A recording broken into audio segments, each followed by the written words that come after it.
नमस्कार। आज हमारे सामने प्रभात सिंह की लिखी एक स्क्रिप्ट का आखिरी हिस्सा है। शीर्षक है ईश्वर के प्रति कृतज्ञता, अंतर्मन की शांति।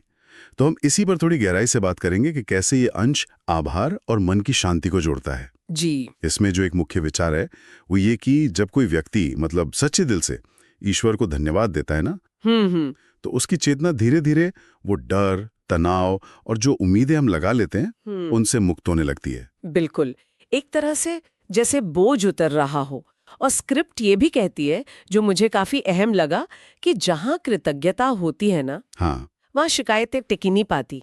मानो जैसे कृतज्ञता उन शिकायतों को बाहर धकेल देती है। अच्छा। हाँ, और उनकी जगह फिर सिर्फ प्रेम और शांति का ही अनुभव होता है।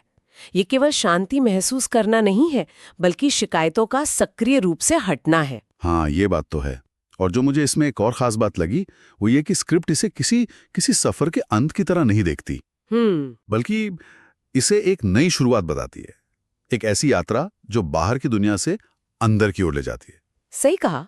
ये नजरिया इसे बस एक समापन नहीं रहने देता। हाँ, बल्कि एक तरह से ये चिंतन का एक नया पड़ाव बन जाता है। बिल्कुल, ये नजरिया जरूरी है, क्योंकि ये बताता है कि शांति कोई ऐसी मंजिल नहीं कि बस पा लिया और रुक गए। अच्छा। हाँ, बल्कि ये कृतज्ञता के अभ्यास से शुरू होने वाली एक निरंतर चलने वाली प्रक्रिया है। इससे ये कोई उपदेश जैसा नहीं लगता, बल्कि ज्यादा प्रैक्टिकल लगता है। हाँ, प्रैक्टिकल। और इसी व्यवहारिकता को ध्यान में रखते हुए स्क्रिप्ट एक बहुत ही सीधा सा सुझाव भी देती है जी। कि जीवन में जब मुश्किल वक्त आए तो बस एक पल रुककर कहें, धन्यवाद प्रभु, आप हैं, यही बहुत है। कितना कितना सरल लगता है सुनने में। है तो सरल, लेकिन इसकी सरलता शायद भ्रामक हो सकती है। जैसा लेखक ने इशारा किया है, ये छोटा सा अभ्यास भी ना मुश्किल हालात में हमारा पूरा नजरिया बदलने में काफी अहम हो सकता है। कैसे? मतलब शायद इसलिए कि हमारा ध्यान उस वक्त की तकलीफ से हटकर एक ज्यादा बड़ी स्थिर उपस्थिति की स्वीकृति में चला जाता है।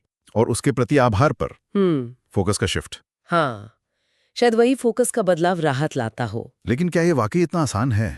मेरा मतलब है, क्या सिर्फ ये शब्द दोहराने से नजरिया बदल सकता है, या इसके लिए गहरी आस्था, वो भावना भी चाहिए होती है?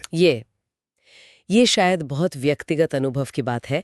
हो सकता है कि अभ्यास कितनी लगातार किया जा रहा है और कितनी ईमानदारी से, वो मायने रखता हो। शब्द तो शायद एक जरिया बनते हैं उस गहरी भावना तक पहुंचने का। हाँ, ये भी हो सकता है। अच्छा, एक और चीज ध्यान देने वाली है। स्क्रिप्ट का जो अंत है जी, उसमें लेखक प्रभात सिंह श्रोताओं को धन्यवाद देते हैं, और फिर विशिष्ट धार्मिक अभिवादन है, जय श्री राम, जय श्री कृष्णा। हाँ, ये साफ तौर पर लेखक की अपनी आस्था और उनकी सांस्कृतिक पृष्ठभूमि को दिखाता है। बिल्कुल। और यहीं से हमारे लिए एक सोचने वाली बात निकलती है। क्या? कि ये जो स्रोत में सुझाया गया आभार व्यक्त करने का सरल सा तरीका है, वो किसी व्यक्ति की आंतरिक शांति की खोज को असल में किस हद तक और कितनी गहराई तक प्रभावित कर सकता है। क्या ये बस एक मनोवैज्ञानिक तकनीक है, या एक आध्यात्मिक अभ्यास, या फिर दोनों का मिला जुला रूप? ये एक ऐसा सवाल है जिस पर श्रोता खुद विचार कर सकते हैं।